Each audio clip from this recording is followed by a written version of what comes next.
It's now time for us to have a range of speakers to come up and speak to you about Dr. Yunupingu, from the Yunupingu family representatives, from some of the former principals of Yukala School, Greg Warren and Leon White.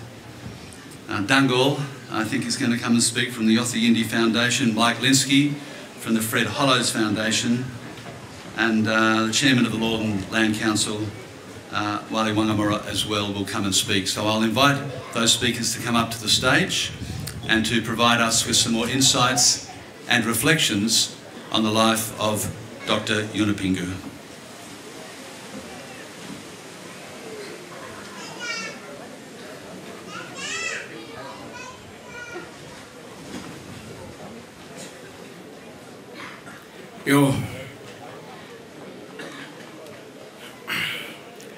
You're looking the Maralik Jail one bo Baro Paraka Munuaimo. It's the celebrations and the reflections of Maralik Jail. Today is the privilege and opportunities as the Yunupingu man coming from a senior family of the Yunupingu, Mawalan and Mataman Marika, to pay my respect and my condolences to Galaro Yunupingu, the leader of the Gumait clans and the chairman of the Youth Indi. My sister, Mrs. Yunupingu, my 6 nieces, and the lovely grandchildren and immediate family of the Gumait people. Distinguished guests,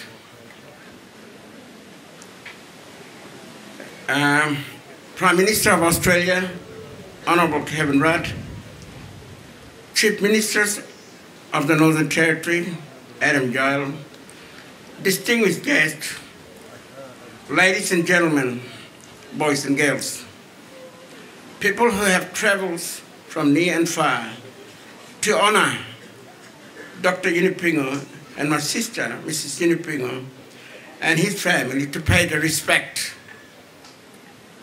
He was a unique man.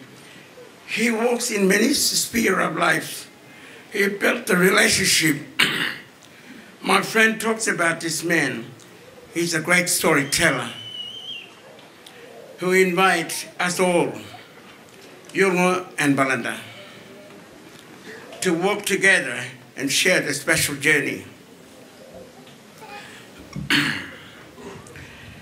He had the determinations to break the gap, to promote the reconciliations, to celebrate our ancient culture of 40,000 years old. Our culture has been surviving politically, culturally, economically, and social justice. This reminds me of one of his songs when he sings about the world is turning right. He talks about the diversity of the colorful culture.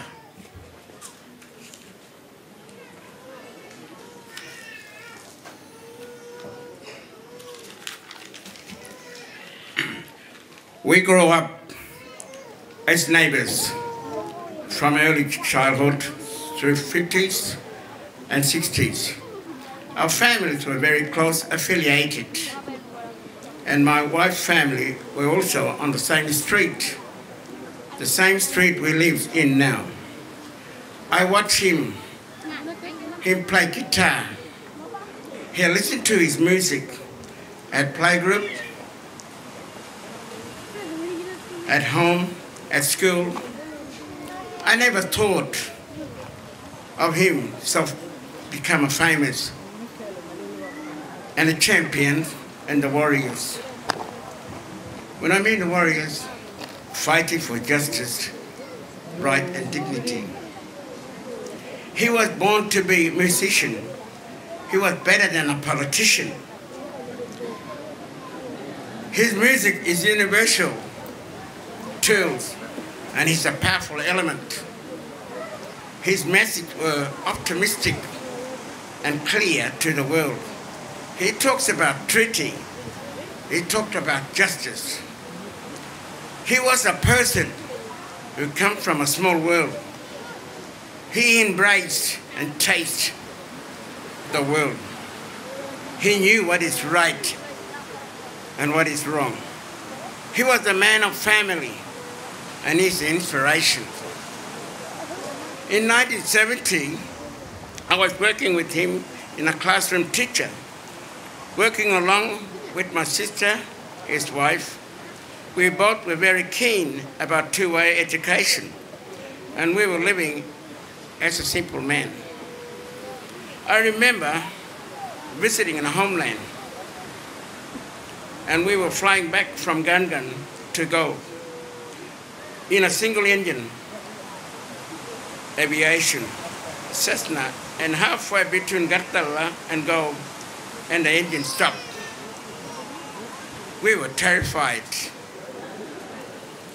We were lucky the pilot was very experienced. Eventually, we glided. We glided down and landed in one of the homeland called Gartalla. We spent one night before the help arrived.